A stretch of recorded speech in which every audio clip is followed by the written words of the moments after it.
Hello students, welcome to Commerce first year class.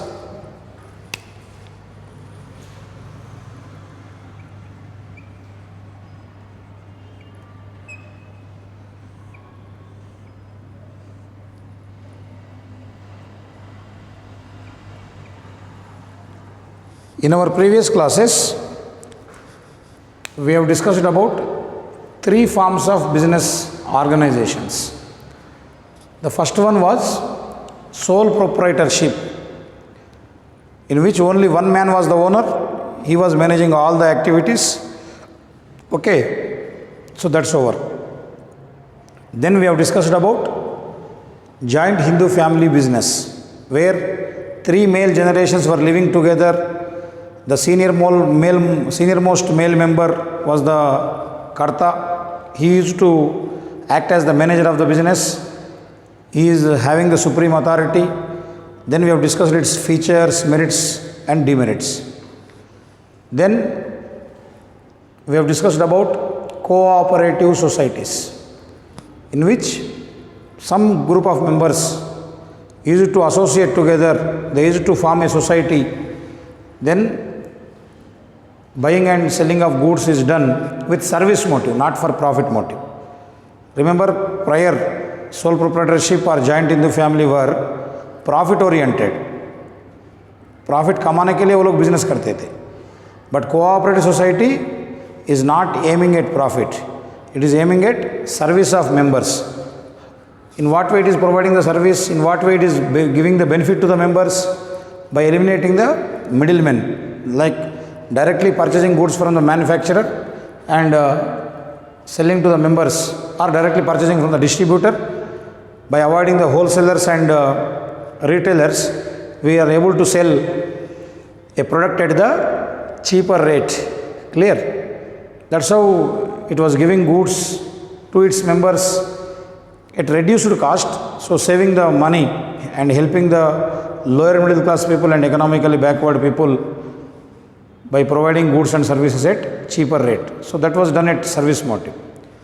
So when you observe these three business organizations, sole proprietorship, joint Hindu family business and cooperative societies, there was a common problem. Okay, in all those three business units, there was a common problem. That common problem was limited capital. If you go through the disadvantages of all the three, the common problem was limited capital. Means all the three business organizations were suffering with lack of capital, because in sole proprietorship only one man had to bring the capital. In joint Hindu family firm, in joint Hindu family business, only single family is contributing the capital. Outsiders are not allowed as members. So though you require more amount of capital, you cannot admit a outsider into your business. So that's how you are suffering with capital.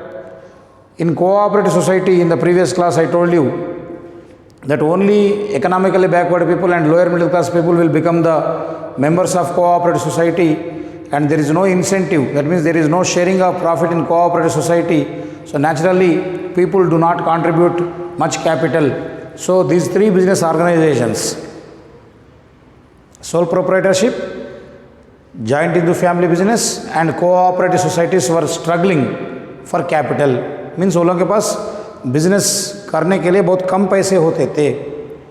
So you all know that in order to establish and run a business organization in a effective and successful manner, capital is very much required. Without having sufficient capital, business cannot be managed in a perfect manner. For everything we require money. You all know that the importance of money, you know. I need not tell you. Whether you want to buy the land, you want to pay salaries, you want to buy material, you want to pay government taxes, for everything you require money. So when capital is not there, you cannot expand your business, you cannot run your business in a perfect manner, in an effective manner. So that was obstructing. One more common problem among all the three business units was incompetent management. Incompetent or ineffective Incompetent management means inefficient management. Means the management is not capable of performing the things. The management is not able to perform the things in an effective manner. Means you are not managing your business in a most effective manner to increase your profits. What was happening in the three business organizations was, in sole proprietor, only one man has to take all the decisions. So he may not have the knowledge in all areas. In Giant Hindu family also, Karta was not giving participation to other co-partners in the management. So only he is to take all the decisions. Whether he is educated, experienced or not, we are not bothered. Only by virtue of age, the position comes into the hands of Karta. Only because he is a senior most male member, he is the senior among all the members of the Giant Hindu family, he is given that position. But we don't know to what extent he is capable of managing the business. Then in cooperative societies also, the other day we have learnt that the members will elect the chairman and board of directors. So we don't know whether the chairman and directors have got that experience or not. Because when you know that elections are conducted, naturally the person who secured more votes will become the chairman. But nowadays you see the elections are carried on many ways. We don't actually choose or select a person according to the capacity. So election process takes many manipulations. So a chairman is elected, some directors are elected, but we are not sure whether they are capable of managing a business or not. So because of these even apart from these two, other limitations are also there, but there are two disadvantages which we observe in the previous three forms of business organizations, like sole proprietorship and Giant Hindu family and cooperative societies, that was not giving enough scope for expansion of business and leading your business in a successful manner. Then what we have to do? When we find some faults, some disadvantages in one system, we try to innovate a new system. That is the scheme, that is the thinking of the society. For example, you take a mobile model. Suppose if you find some problem in that mobile piece, that means in that particular series, in that particular model, like camera is not working properly or speakers are problem, memory is problem, some default is there. So naturally what the company will do, it will come out with a new version with improved features. I hope all of you are able to understand. If a company like Vivo or Oppo or some company like Zio, any company has launched a mobile with certain features, unfortunately if that particular model is giving some trouble, is creating some problems to the consumers, when the company receives complaints, what the company will do? Will it force the customers to take the same product? In such a case, you cannot survive in the market. What you have to do? Every manufacturer has to address the problems of the customers. So for that purpose, what we have to do? We have to come out with a new version, new model with improved features. So when we innovate a new model, what we do is we rectify the problems in the existing model. Suppose say in the previous, the existing model, camera was giving trouble, or there is touch was some problem, memory was some problem. So the engineers will address that problem, and next time we innovate, we bring a new model with all the improved versions. So that will be automatically accepted by the customers. Similarly here also, when we had some problems in sole trading, Giant Hindu family firm and cooperative societies, we found a new model of business which will address these problems, which will solve these problems. Okay, like limited capital, incompetent or inefficient management, Such type of problems were there. So we have innovated a new type of business which will rectify those problems. That's how the partnership firm has come into existence. What is a partnership firm? Okay, partnership firm is very simple.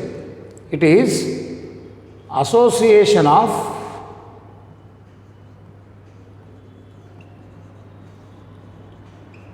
two or more persons. That's it. Group of two or more persons, or say association of two or more persons who contribute the capital and who jointly takes the responsibility of running a business. Then it is called as partnership business. So for partnership firm, we have got an act called Partnership Act 1932. We have Partnership Act 1932, according to which you can form a partnership firm. Firm or business is same. So how come the partnership firm comes into existence? Very simple. Try to understand in a practical manner. Say A, B, C, D are there, 4 members, two or more persons. Okay, how many members can be there? Remember that in a partnership firm, minimum 2, maximum 10 in case of banking. If your partnership firm is doing the banking business, what is the meaning of banking business? Receiving deposits from the people and giving loans to the required persons. That is called as banking business. So if you are doing a banking business, minimum 2, maximum 10 be, maximum number of partners can be 10 only. In case of non-banking, minimum 2 and maximum 20. If you are doing any other business, then banking, like you are manufacturing furniture, you are manufacturing air conditioners, you are establishing a college, you are establishing a hospital, you are manufacturing markers, you are manufacturing sheds, or you opened a boutique. So there the number of partners can be maximum 20, minimum to 2 hona chahiye. Means in between this anybody can be, like 2 can be there, 3 can be there, 4 can be there, 5 can be there, up to 10 can be there in a banking business. Here also 2 to 20. You cannot have a 21st partner. You need not have exactly 20 members. You can have 15 partners, you can have 16 partners, you can have 12 partners, even you can have 2 partners. So minimum 2, maximum 20 means in between the limit. In case of banking business, minimum 2, maximum 10 means between this. Okay, this is the minimum limit and this is the maximum limit. So minimum 2 members are required and maximum 10 partners can be there in case of banking firm. In case of non-banking firm, minimum 2, maximum 20. Like this, people can associate themselves. Who will associate together? Who will join the hands? कौन साथ में आते? The people who have got like-mindedness, who have got the common objective of earning profit by contributing some capital and by doing some business, only those people will come together. You need not beg others. Like these partners can be of friends, maybe colleagues, or maybe relatives, maybe of the same village. So people join hands together, contribute the capital, they share the work of the business. See, this feature was not there in the previous firms. In sole trading, only one man had to do all the things. In joint Hindu family firm, when the Karta associates or assigns the work, the co-persons have to do. In cooperative societies, all the members, used to do voluntarily. Otherwise, directors have to take the responsibility of managing the cooperative society. But there were no employees and the capable people. But in case of partnership firm, the partners are ready to take the risk. They are willing to do the work. So the people who wish to share the work, who are willing to contribute the capital, then they are ready to take the share from the business. Share in what? Profits. Okay. So here partnership firm comes into existence. That means it is formed when two or more persons come together having the common objective. That is, by investing some money, I have to get profit. The people who have got that thinking will come together, give some capital, and they start the business. Whatever the activities of the business are there, like writing accounts, purchasing material, speaking to customers, dealing with government or dealing with banks, etc. All these works are shared by the partners. One person will do accounting, one person may go for purchasing, one person will be in selling, one person will be in financing, like that. They share the work. Clear? So like that, when common people come together, people having the common objective to earn profit come together, it becomes a partnership firm. So let us understand this with an example. A, B, C, D are there. They are the four persons.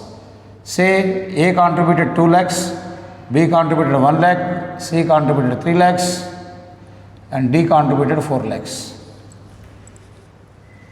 In a partnership, remember that there is no compulsion that all partners must contribute the equal capital. There is no rule like that. A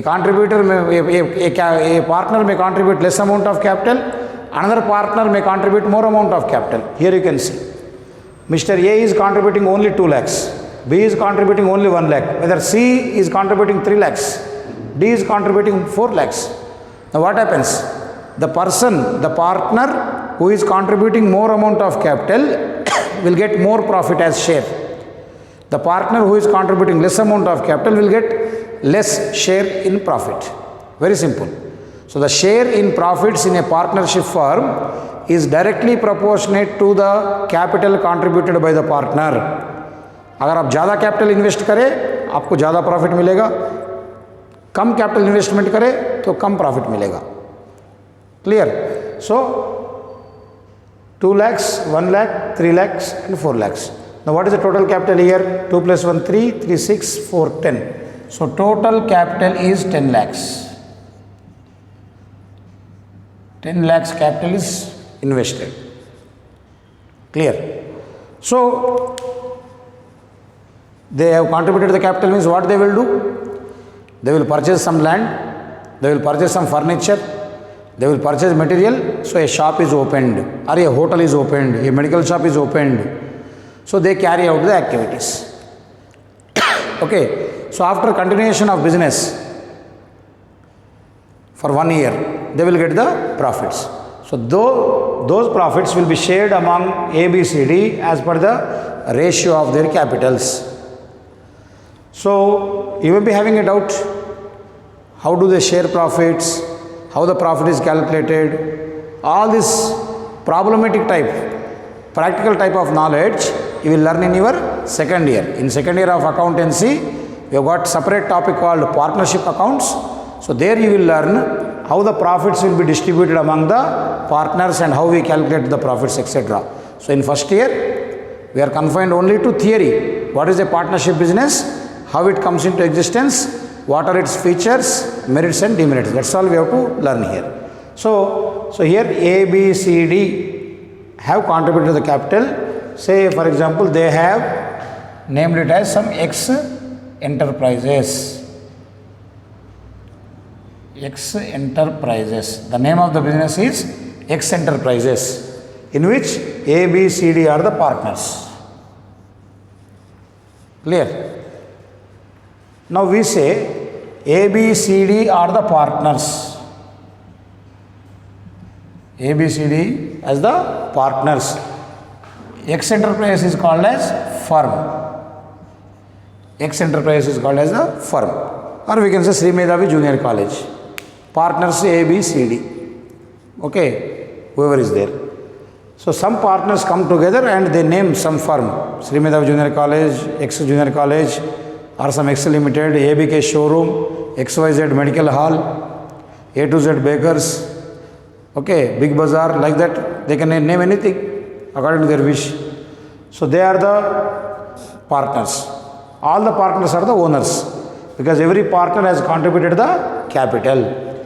So any partner, whatever the amount he has invested, whatever the capital he has contributed, he is the owner. So here they are all the joint owners of the firm. That's how the partnership firm comes into existence. Now once it is started, now let us see what are the features. First one, formation. How a partnership firm is formed. Formation means started, established, शुरुआत करना. कैसे शुरुआत होता? Just now as I told you, when the people who are having the common interest, common objective of earning profit, come together and contribute capital, it comes into existence. It is not registered and no one is forced you to start the organization. It is very simple. Partnership firm comes into existence, comes into formation only because of the goal, zeal and objective of some common mind people. Those who are having common interest will come together and they start a business organization that is called partnership firm. So a partnership firm is formed by writing agreement among the partners. That next we will discuss about that. See, in a partnership firm, if ABCD are contributing the capital, so they should write down some terms and conditions. What should be the name of the firm? How much capital each partner has to contribute? How they are going to share the profits? How they are going to share the work? What is the liability? What are the various rules and regulations regarding the management of the partnership firm? They have to write down a document that is called as partnership deed. In our next class, we will be discussing that. So, by writing the partnership deed, the partnership firm is formed. Next, association of two or more persons. That's what I am telling here. Association of two or more persons. What do you mean by association? Saath mein rehna. Why should we have to be associated? To do some business, not to play cricket or not to watch TV. We are together, we are associated to conduct some business. So, two or more, what is the condition here? Minimum 2, maximum 10 in case of banking firm. Minimum 2, maximum 20 in case of non-banking firm. 2 or more persons बोल के आप 50 लोगों को लाके partnership बोले तो नहीं चलता. You need to have maximum 10 in case of banking firm, maximum 20 in case of non-banking firm. In both the cases, 2 is compulsory. Minimum 2 is compulsory. If there is only one, it becomes a sole proprietorship. To be called as a partnership business, this is the condition as per Partnership Act 1932. The condition is minimum should be 2 members, maximum should be 10 in case of banking. In case of non-banking, minimum 2 and maximum 20. Then, unlimited liability, very dangerous. Unlimited liability. It is there in every business firm, like sole proprietorship, joint into family firm, Karta, and in partnership firm, all partners have got the unlimited liability. What is unlimited liability? What is unlimited liability? If business assets are not clear, not sufficient,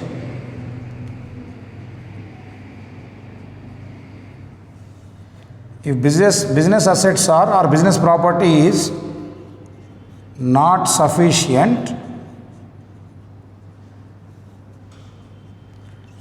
to clear the debts, debt means karza, to clear the debts, the partners have to sacrifice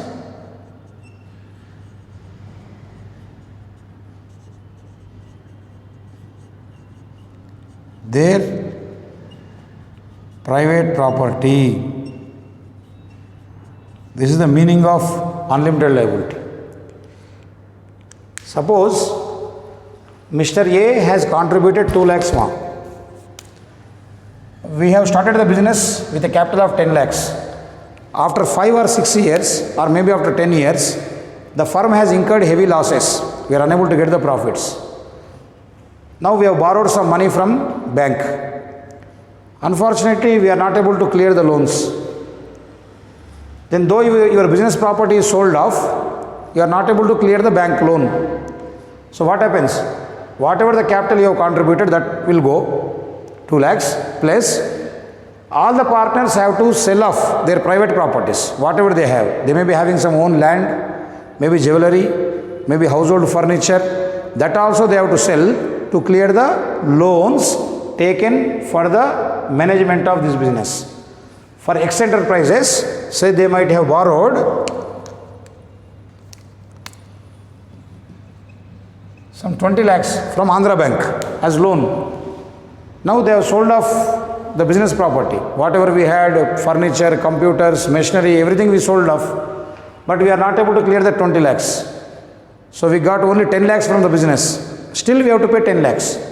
So the bank is not going to leave you. If suppose if you say that, sir, we had the business property, we sold it off, now we do not have anything. So kindly excuse us. No, bank आपको छोड़ता नहीं. फिर आप क्या करना पड़ता? आपका घर का जायदाद जो है, हाउस होल्ड प्रॉपर्टी बोलते हैं इसको, private property. What is private property? What ever the land, house, any plot belongs to you personally, not to the business, which belongs to you personally, and your jewelry, your household furniture is called as private property. So you have to sell off that private property to clear that loans. Either any one of the partner or all the partners. So they have to sell off the properties of their household and clear the loans. So that is called as unlimited liability. Okay. Next, implied authority. Implied authority means, it is very interesting. Unless until someone is objected, every partner has the authority to act on behalf of the firm.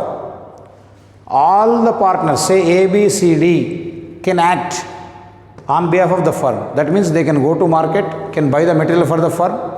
They can go to bank, can raise the loan from bank in the name of X enterprises. They can go, yes, I am the partner of X enterprises. I want to take some loan of 2 lakhs or 5 lakhs. He can sign the documents and can get the loan from bank. Mr. B can go to market, can buy material. C can speak to customers. D can go to a government office on behalf of the firm. The number of partners who are involved in any partnership firm are authorized. Authorized means you have got the power, you have got the authority to deal on behalf of X enterprises. For example, see, if I am the partner of Sri Medhavi Junior College, so I have got the authority to speak to any parent, I have got the authority to collect fees, I have got the authority to pay salary to lecturers, I have got the authority to command my office staff. That is what called as implied authority. It comes automatically.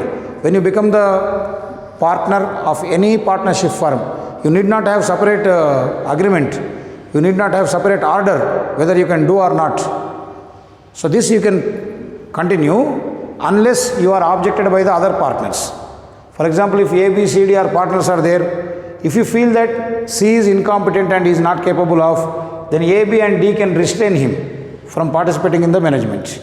Okay, this is what's called as implied authority. Remaining points we will discuss in the next class.